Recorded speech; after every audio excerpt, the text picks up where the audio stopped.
Arrest అయి 18 రోజుల పాటు జైలులో గడిపిన వైఎస్ఆర్సీపీ నేత మాజీ మంత్రి అంబటి రాంబాబు బెయిల్పై రాజమహేంద్రవరం సెంట్రల్ జైలు నుండి విడుదలయ్యారు. ఆయనకు పార్టీ నేతలు, మాజీ మంత్రులు చెల్లుబోయిన వేణుగోపాలకృష్ణ, తానేటి వనిత, మాజీ ఎమ్మెల్యేలు జక్కంపూడి రాజా, చీర్ల జగ్గిరెడ్డి, మాజీ ఎంపీ వంగ గీత, పార్టీ నాయకులు వడ్డీ రఘురాం తదితరులు జైలు వద్ద స్వాగతం పలికారు. జైలు నుండి బయటకు వచ్చిన అనంతరం పార్టీ నాయకులతో కలిసి మీడియాతో మాట్లాడిన ఆయన తనపై నమోదైన కేసులు రాజకీయ కక్ష సాధింపే అని, తన ఇంటిపై దాడులు, కుటుంబ సభ్యులపై బెదిరింపులు, ఆస్తుల ధ్వంసం జరిగినప్పటికీ తనను జైలుకు పంపించారని ఆవేదన వ్యక్తం చేశారు. అన్యాయంగా అక్రమంగా జైల్లో పెట్టారని, ఐ డోంట్ కేర్ అంటూ తాను ఎట్టి పరిస్థితుల్లోనూ వెనక్కి తగ్గబోనని స్పష్టం చేశారు. రాజకీయ ఒత్తిళ్లకు భయపడే వ్యక్తిని కాదని ఈ పోరాటం కొనసాగుతుంది అని తేల్చి చెప్పారు.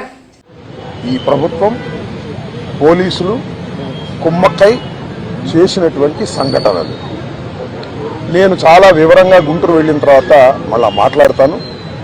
నేను అందరికీ ఈ సందర్భంగా నా ధన్యవాదాలు తెలియజేస్తున్నాను.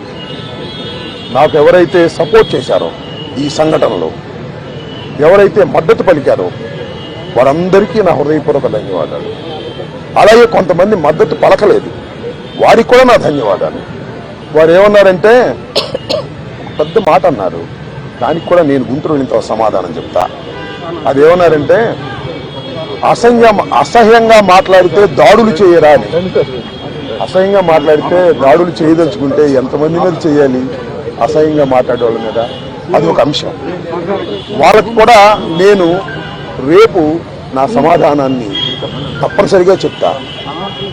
18 రోజులు నన్ను జైల్లో పెడితే నేను భయపడతా అనుకున్నారేమో. భయపడే ప్రశ్న ఈ అంబటి రాంబాబుకు ఉద్భవించదని మనవి చేస్తున్నా. ఎందుకంటే ఈ చంద్రబాబు నాయుడు గారి ప్రభుత్వం వచ్చినప్పుడే జైల్లో ఉండటానికి సిద్ధపడ్డానని కూడా ఈ సందర్భంగా మనవి చేస్తున్నా. నన్ను హింసించాలని, నన్ను జైల్లో పెట్టాలని చంద్రబాబు, లోకేష్ ఎప్పటి నుంచో ప్రయత్నం చేస్తున్నారు. ఎక్కడో దొరికాను, లోపల పెట్టారు. చూద్దాం, టైం విల్ కమ్ అగైన్. పరిస్థితులు మళ్ళా మారతాయి. ఈ పాపానికి వారు పరిష్కారం చేయక తప్పదని కూడా ఈ సందర్భంగా నేను మనవి చేస్తున్నాను. రాజమండ్రి సెంట్రల్ ప్రిజన్ నాకు పట్టుదలను పెంచే ఒక శిక్షణా కేంద్రం అని కూడా ఈ సందర్భంగా నేను మనవి చేస్తున్నాను. మరింత పట్టుదలగా, మరింత కసిగా ఎన్ని కేసులు పెట్టినా, ఎన్ని రోజులు జైల్లో ఉన్నా ఒక్క అడుగు కూడా వెనక్కు వెయ్యను. జగన్మోహన్ రెడ్డి గారి నాయకత్వంలో ఈ కూటమి ప్రభుత్వాన్ని ప్రజాస్వామ్యబద్ధంగా కూల్చేంత వరకు ఈ పోరాటం ఆగదు. ఎన్నిసార్లు జైల్లో పెట్టినా వెనక్కు వెళ్లే ప్రశ్న లేదు. అన్యాయంగా, అక్రమంగా జైల్లో పెట్టారు. నా ఇల్లు దహనం చేయడానికి ప్రయత్నం చేశారు, నా కార్లు బగలగొట్టారు, నా ఆఫీస్ బగలగొట్టారు, నా పెళ్ళాం బిడ్డలను తరిమి కొట్టారు, నన్ను చంపడానికి ప్రయత్నం చేశారు, తీసుకొచ్చి జైల్లో పెట్టారు. ఏమైంది? ఏమైద్దని అడుగుతా ఉన్నా. చంద్రబాబు నాయుడు అడుగుతా ఉన్నా, లోకేష్ను అడుగుతా ఉన్నా. ఏమైద్ది? ఏమైద్ది? ఏమీ కాదు.